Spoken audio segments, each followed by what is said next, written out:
Good morning, everybody. As you can see, my voice is pretty much back. So I thought I would do a video and show you some of the updates I have and sorry about the cough. Um, some of the updates I have, and as you can see, I have my Carpenter Star all quilted. The cough is the worst. Sorry about that. But my what I call wagon wheel Carpenter Star, it is quilted. It is not bound yet. There's no binding on it yet because it is going to be part of that star block or star quilt that I'm doing. But what that quilt is going to be backed with is t-shirts. And because I have a whole bunch of purple t-shirts, it is quilted. This is all quilted on the machine. I don't have a long arm. I just have my regular domestic machine. But this is I decided that this is going to be the center of that quilt, and everything else will expand beyond that. But that's the, and this one I did some time ago because I wanted to do another type of a star, and this is another piece of that quilt that will go in this star. And again, this one has been quilted, and again, it's just quilted on the back. I just put as the backing a t-shirt, so it's really soft and it will be warm because I left this on there because, as you could see, I don't use batting, but I do use fleece as the center. And here's the other one. This is a smaller star, and I've showed these previously in a video, but I wanted you to see these again have been quilted. And this is what the back looks like. I think that the t-shirt's going to be amazing as a backing. That's what it looks like. And another star. And this is one of my newest versions, and this one's not been quilted. I just did the block and put the batting on. But this is what this, let me see if I can get my fingers in so you can see it. There we go. This is a star.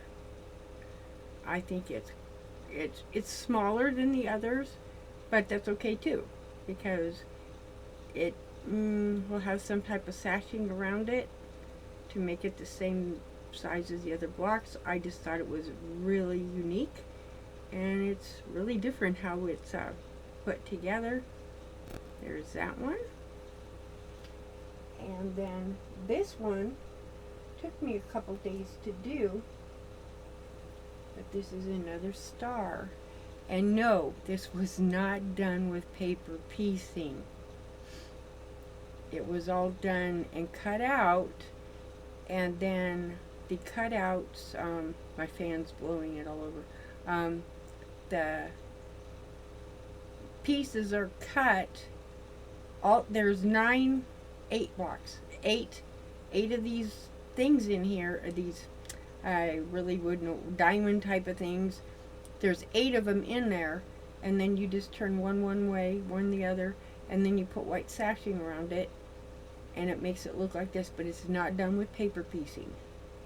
But this will be another block within that star quilt, and it's basically just a quilt I want with different type of star blocks. I don't know. I've always been fascinated with stars. They're just they amaze me. So, and then this is the one that I did yesterday. It's not completely sewed together. So I got some of it sewed, but it all starts off with a block that looks like this. And yes, I guess technically it does have a Y seam here, but how this is put together is you start off with the main square, and I took it apart here so you could see. You start off with a main square, however big you want this square to be. Then you sew a strip on this side, but you're only sewing, you leave it a 1/2 inch. You don't sew it all the way to the end. And then it has the end hanging. And then you sew a darker color, because that creates the 3D effect. It makes that look like it's a hole. And it's kind of a trip to look at. I was going to make this as a quilt, but I don't know that I could stand seeing it, because it's really it's trippy on the eyes if you keep looking at it. So when I finish sewing this together, I'm not going to make it as a quilt. I'm going to make it as something different. But I was after making a 3D quilt, and it is a 3D quilt because it looks like it's all optical illusion. It's not 3D. It's completely flat. It's flat. But what's trippy is even sticking my finger on it, it looks like I'm putting it in the hole. Like this is and so, but back to this, and then I'll tell you. But then you sew this strip on this side, but again, you keep away from, don't sew all the way to the end. You're going to leave it like a 1/2 inch. And then you have these two pieces coming off. Then what you do is you fold this piece of fabric. You're going to fold it corner to corner, and you're going to have like a triangle, but you're going to fold it. This one's the ones that I've been playing with, and what you have here, I've already cut them off, and I shouldn't have. I wished I'd have left them, but you end up having this tail here from these two fabrics, and then I took it to the iron, so I knew exactly that it was folded in half. This is what you're after making sure that this is an exact point. You want that to be an exact point. And then all the way here, but all you're sewing is this piece here. I need to move that camera down so you can actually see me when I'm down here. But all you're sewing is from this piece here, this corner, to the end. And then you open it up, well, and then you're going to cut that piece off because there's a tail. It's not a half square triangle, it's a longer piece. And then when you open it back up, you iron it, and what I found is where those two come together, I just opened that seam because it seemed to lay a lot flatter than ironing one direction to the other. And then you just put sashing on each side of it, and that's what it looks like. That's what it looks like. And when you before you put the sashing on, you do want to kind of trim up the block, because what you want to make sure is that the width of it sewn together here, this one is the same width as this one. You just want them to measure whatever that measures, and that's going to be based on 1/4 inch seam technically, but some people have bigger 1/4 inches or some have smaller. It's just a matter, but you just want to make sure this width and this width here is the same, even though when you look at the block it doesn't look like it. But what will happen is the width here, here, and here will actually all be the same, but it creates like an optical illusion. And if you turn it, it looks like a box. Turn it there. It looks like a box, which creates that. Like I said, it's a trip when I stick my finger. It looks like I'm putting my finger inside of a box. Like it's a 3D effect type of thing. It's kind of trippy. So let me move my camera back up so you can see that. But move my head there. It's a trippy thing to look at, and I've always wanted to make something that looks 3D. And then I'm also going to, because I'm after making it look like that's actually a box, like a box on the wall, like shadow boxes example, which is what that big wood thing is. I made a shadow box. That's what it is, with slats so I could use it and just turn it sideways. It works. Gets a little crowded, so I have to clean it off and redo it, and then it's just my way of kind of organization to the chaos, I guess, if you want to call it that. And then I get rid of some stuff, and then I add more stuff. You know how it is. We all do it. We're all quilters, so we all do it. Now, I still got my cough. Sorry about that. But that's what I have been up to. And I don't know exactly what the completed star quilt will look like. And it may end up being that I turn the blocks I'm using into more of a collage type. Because that's basically what it is. It's a collage of the different type of stars as far as quilting is concerned. And so it may end up being a collage type of quilt, and I will end up hand sewing most of these to the quilt, such as this purple one. It will be hand sewn on there, simply because it would be more like an applique. And that's why it was never quilted, because I want this to remain as it is. I don't want it shrunk. I don't want it. And it is an octagon, but it's an odd-shaped octagon, because that's the way I wanted it, because of what my idea is. If you've ever made for example, a paper collage, not all the pieces are the same. They're all different sizes and shapes. Or if you've ever done scrapbooking, when you do a page, you don't want it looking proportional. You want it looking odd shaped, so your eye doesn't necessarily focus on one thing. It focuses on different items on the page, however big you make the page. I enjoy scrapbooking. It's fun. And so that's how I took the idea. It's like, wait a minute, I'm going to create a star collage quilt, I guess you would say. Because of what I'm doing, it's not really a quilt. It's more of a quilt that you would hang up as opposed to using. I mean, it will be able to be used. There's no, I don't want to ever create a quilt that you can't use, because then it's a lot of time you wasted and you can't use it.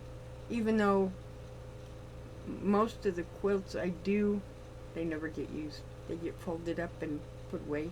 I mean, that's most of our quilts, that unless it's being made for a specific purpose.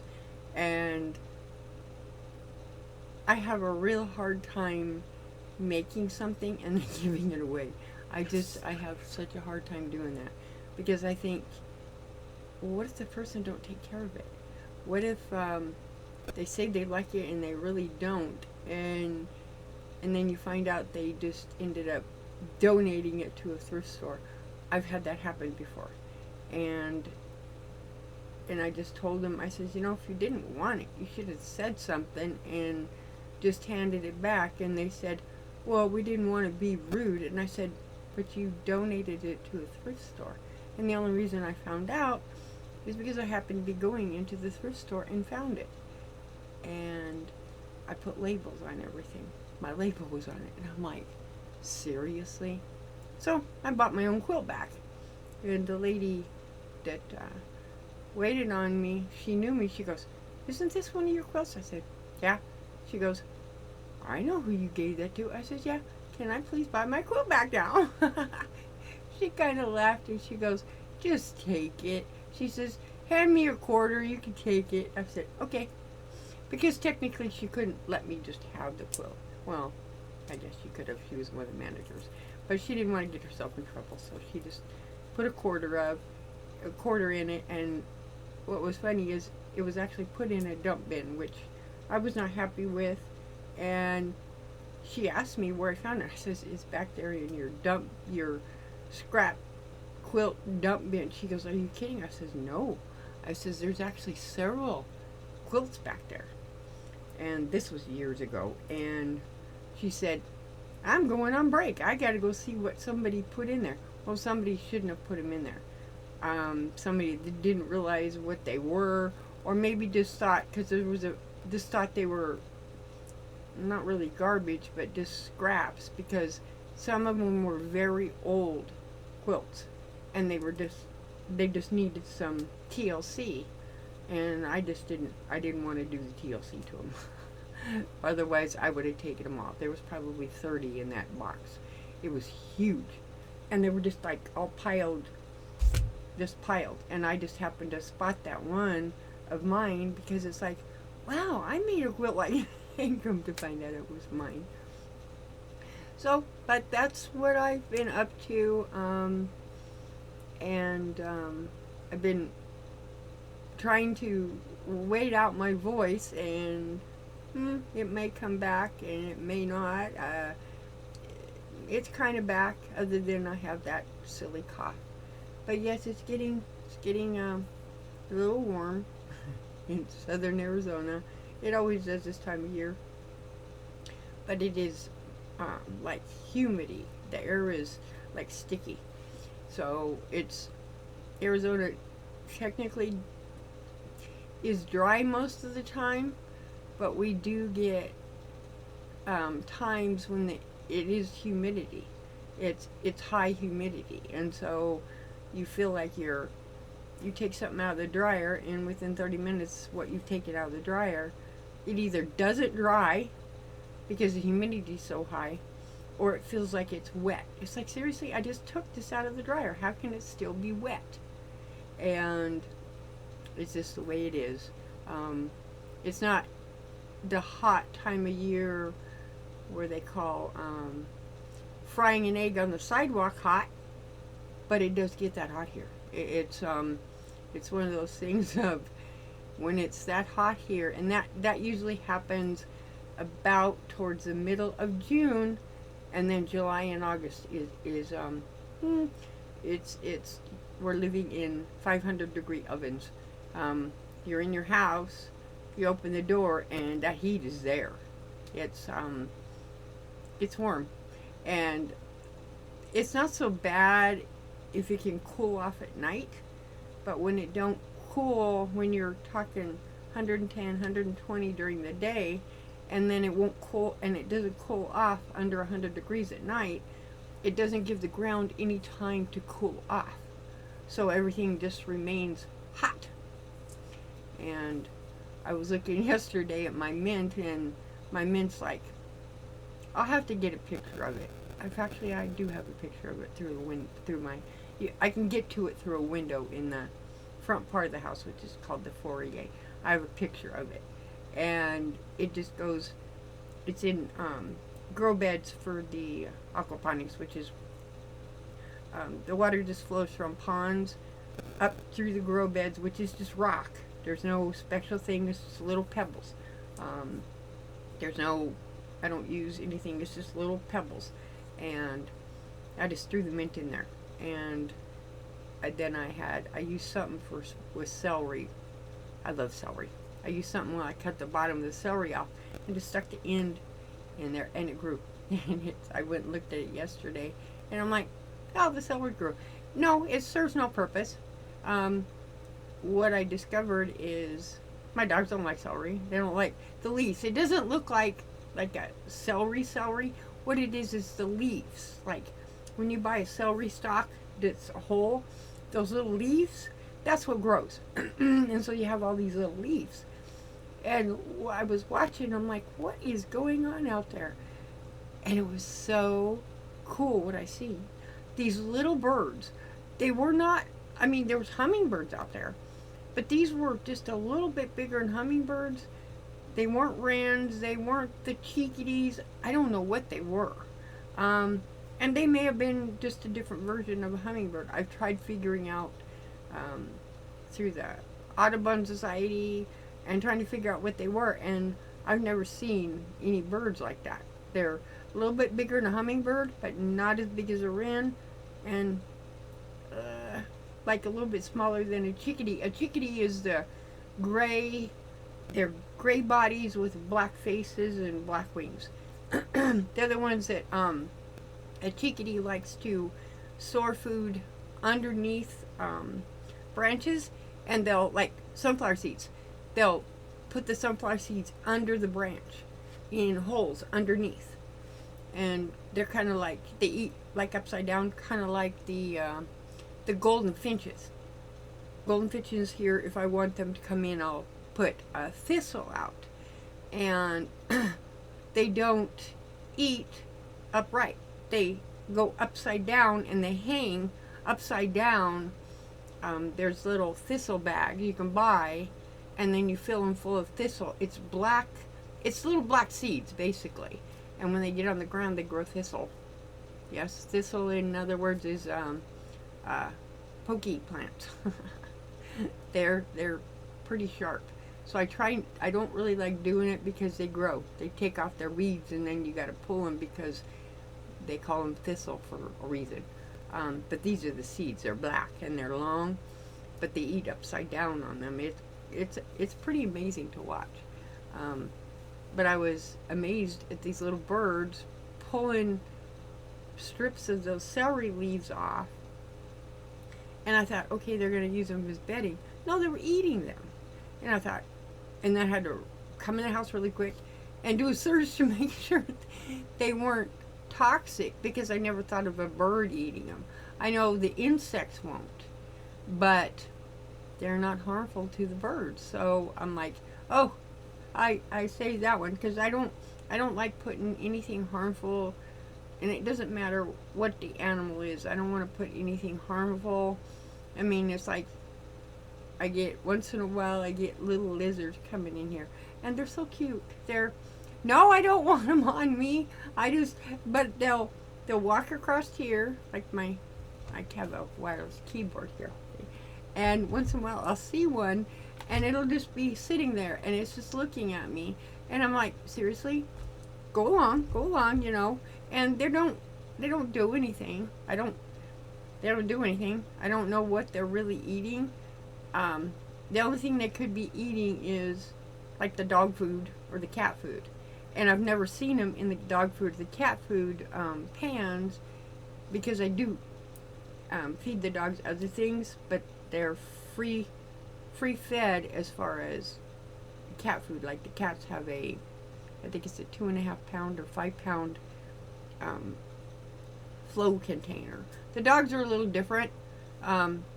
We have big pans, other than the Moo Mau noisy one, and he doesn't have much teeth, so he has a hard time eating regular cat food, and that's why he gets scrambled eggs, and he gets salmon. What else does he get? He gets salmon. I don't give him albacore. Albacore tuna is actually bad for cats because of tuna is bad for cats, period, because of what it contains, because a tuna is a carp, and they're kind of like the ocean garbage fish, and that's not meaning a bad thing, but they just eat all the stuff off the bottom of the oceans and clean all the garbage out, but that is in their bodies, and it's not good for cats. So it's mercury, especially albacore. albacore has a lot of mercury in it, and it's actually kind of toxic to a cat, so it's not a good thing to give to a cat. Of course, then he eats other things that you wouldn't think, and like usually gets scrambled eggs and bacon. Who cooks for a cat? But I just, he's old. Like, he's 19 years old. So he's old, and I guess when you're 19 and you're a cat, if you want scrambled eggs and bacon, I guess you can have scrambled eggs and bacon. He doesn't really eat a whole lot at one time because he's just so old, so it don't take much to fill him up. And then he eats a little bit, and then he sits there and waits, lays down, takes his nap, gets back up, and comes back. His naps are 2-3 minutes long at the most, and he comes back, and he'll eat most of it. But his favorite is, and I don't know why, I haven't figured out how he even eats them, but you can give him the pizza flavored Pringles, and he will devour them. He'll hold your hand, like with his claw. He'll grab a hold of your hand, and he won't let go until you give him the chip. And then, but you just gotta hold it, and then he bites off little pieces. Or I have a garbage can. The lid is, it's one of those touchless ones, even though I took the battery out and didn't replace it, because to me it was more of a pain to try to make the lid go up than it was just to leave the lid up. But he'll knock that lid down and stand on it, and then want his potato chips. Well, the dogs all line up underneath, and what he'll do is he'll bite a piece off and drop it on the dogs' heads and sit there and look at them. And it's like, would you quit throwing potato chips at the dogs? He just, I don't know, that's just his thing. That's just what he does. Aside from, I try to most of the time keep that door closed, but it gets a little hot in here unless we turn the AC on, and I don't like turning that AC on unless I have to. I just have fans. There's 1, 2, 3, 4 fans in just this little room, because it's such a small room. I wish there was a window. There's a window, but it just doesn't open. It's just whoever designed this room didn't put a window that opens, but that's okay.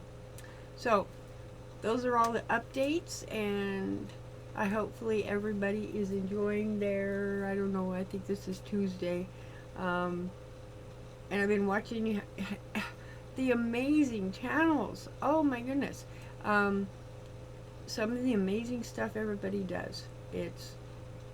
I can't even, as you all know, and it doesn't matter what you're doing, whether it's taking people shopping with you and, hey, look at this, check this out. It's just what I call real life stuff. And that is what I think excites people. Oh, look, they're shopping. Look at this. Oh, there's a discount on something. Or just, showing people what you're doing, whether that's crocheting a little doily or a little octopus. Oh, it was so cute. Crafty Witch. I think that's her. Crafty Witch 32. I'm sorry, I have a hard time remembering people's channels, but she did. But it's Crafty Witch. I'm off 232. I'm almost positive.